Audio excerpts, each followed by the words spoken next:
Olá, galera da Arsenal Brasil. Vamos fazer aqui um pré-apresentação, fazer um resumo do que está acontecendo no mercado.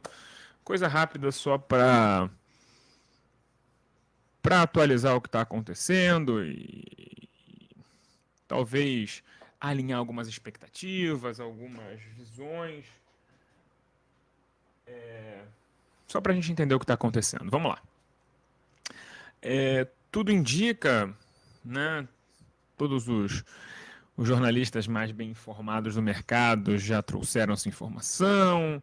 O clube já meio que deixou vazar por acidente uns vídeos do jogador já sendo apresentado. Então, eu diria que a gente pode tratar com um grau de certeza bastante razoável que Kai Havertz vai ser o primeiro reforço do Arsenal nessa temporada. Kai Havertz, que foi do Bayern Leverkusen para o Chelsea por uma fábula, mais de 90 milhões de euros, fez o gol do título da Champions deles, mas ele nunca brilhou tanto quanto se esperava do que ele poderia ser. Né? Agora, com 24 anos, ainda um jogador muito jovem, vem para o Arsenal aí por mais ou menos 60 milhões de libras, que é um valor ainda bastante significativo. Não é como se estivéssemos comprando ele em baixa, né?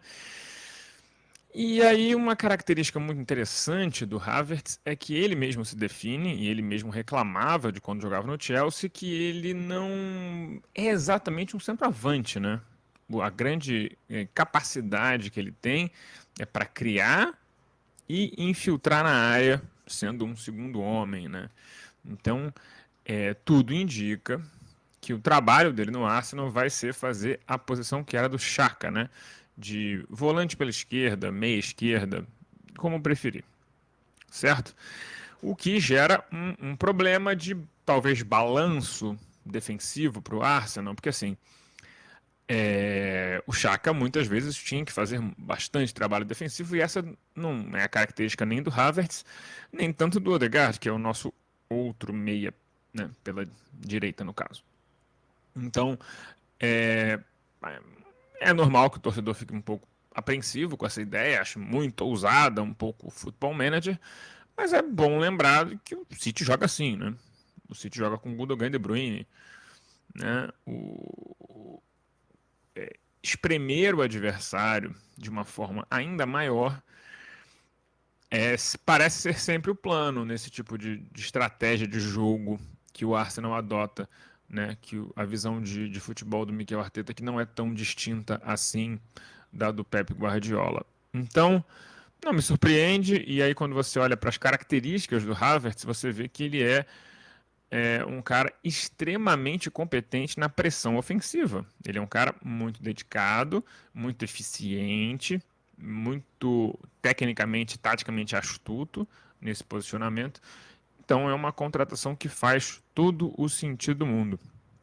E especialmente quando a gente está considerando aí que agora me parece que vai encaminhar essa contratação, que o plano era que ele jogasse não com o Partey de primeiro volante, mas com o Declan Rice, que hoje é jogador do West Ham, mas enfim, o Arsenal fez uma proposta aí na faixa de 100 milhões de libras por ele.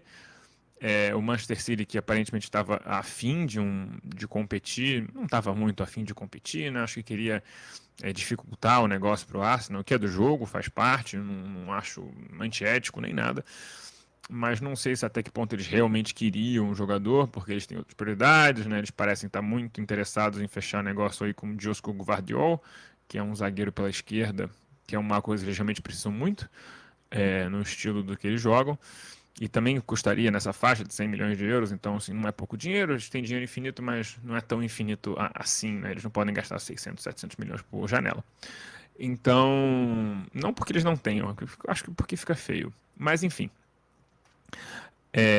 com o Declan Rice, você consegue entender porque a ideia era colocar o Havertz. Porque assim, o Partey é um jogador muito habilidoso,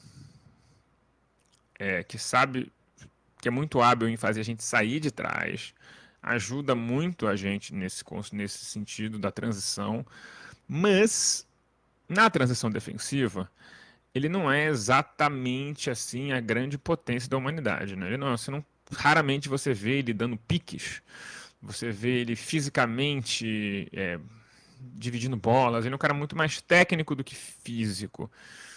E aí, com a característica do Declan Rice ser um jogador extremamente físico, um jogador forte em posição física, um jogador rápido, um jogador melhor pelo alto do que o Partey, a gente pega algumas das coisas que a gente perde com a saída do Xhaka e coloca todas num jogador só.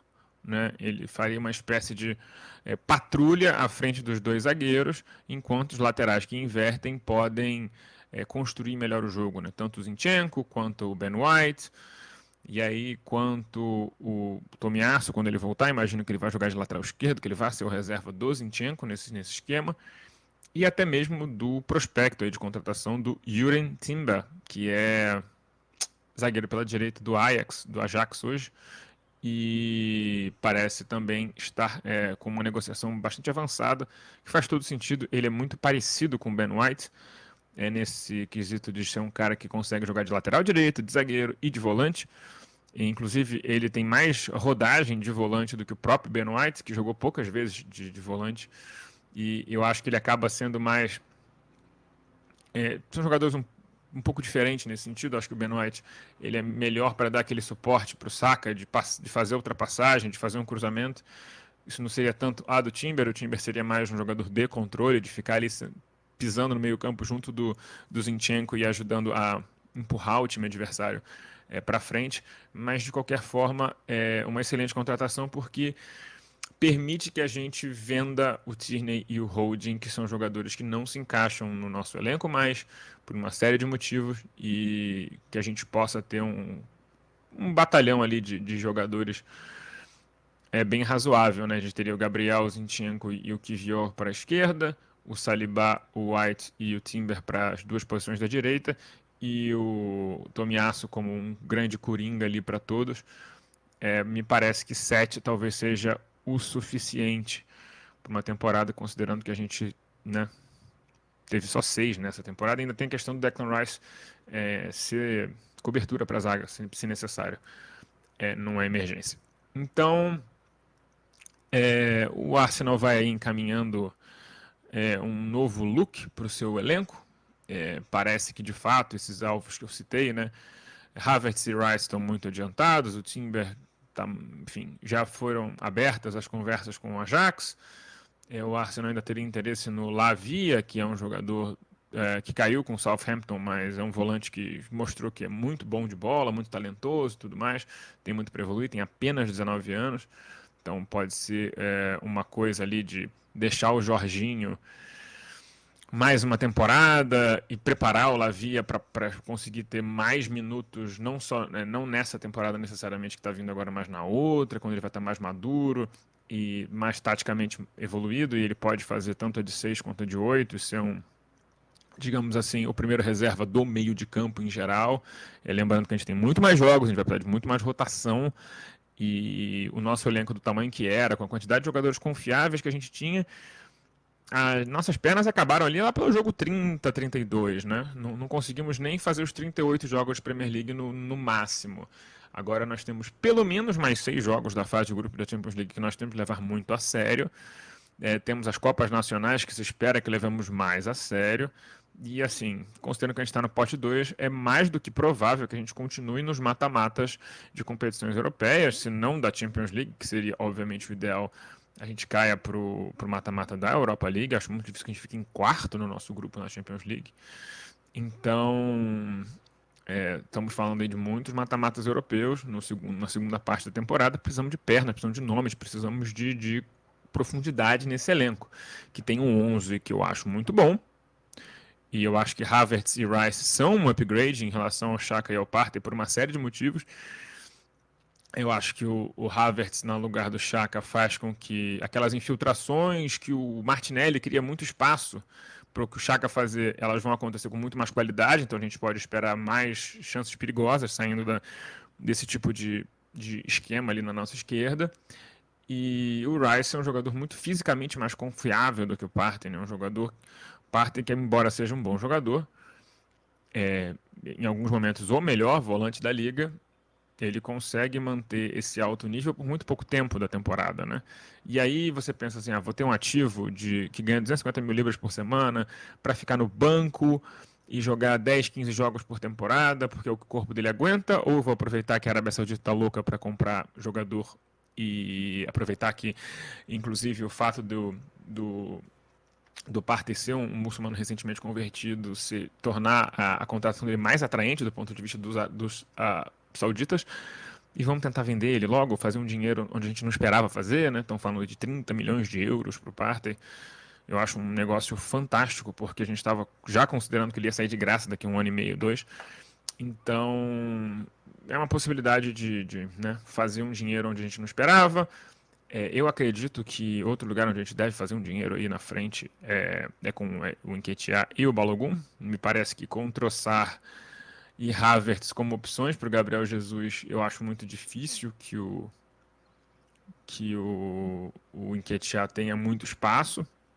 Então ele é capaz de ele ser vendido. O Balogun está num nível de valorização que dificilmente vai atingir em outro momento da carreira dele, né? Tá valendo uma bala, então é outro jogador que a gente deve vender. E com essas vendas, talvez a gente consiga até financiar mais uma compra lá para o final de janela. Mas o plano original parece esse mesmo, né? Lavia Timber chegando em contratações, né, em negociações mais especulativas, e Rice e Havertz já bem encaminhados. O Havertz já está basicamente assinado e a questão do Rice deve se resolver nas próximas 24 horas. Basicamente esse é o resumo do que a gente tem para dizer. Conforme for apresentando, a gente até faz um papo mais aprofundado sobre cada jogador, mas foi mais para dar um ar da minha graça e falar aqui sobre um pouquinho sobre os planos do Arteta. Eu acho, só para terminar, muito curioso que as pessoas duvidem que o Arteta sabe o que está fazendo depois de ter sido vice-campeão agora. Mas, enfim, acho que a gente tem um pouquinho mais de confiança de que o Arteta não é um maluco que quer, sei lá, tomar 80 gols por jogo. E que ele sabe os riscos e os benefícios de colocar o Havertz como segundo volante de alguma forma.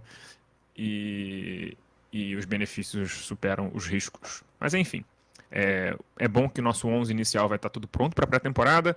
A gente sabe que o Arteta valoriza muito a pré-temporada. Nossa pré-temporada tem muitos jogos nos Estados Unidos contra times de prestígio, né? A gente vai jogar contra o Manchester United, contra o Barcelona.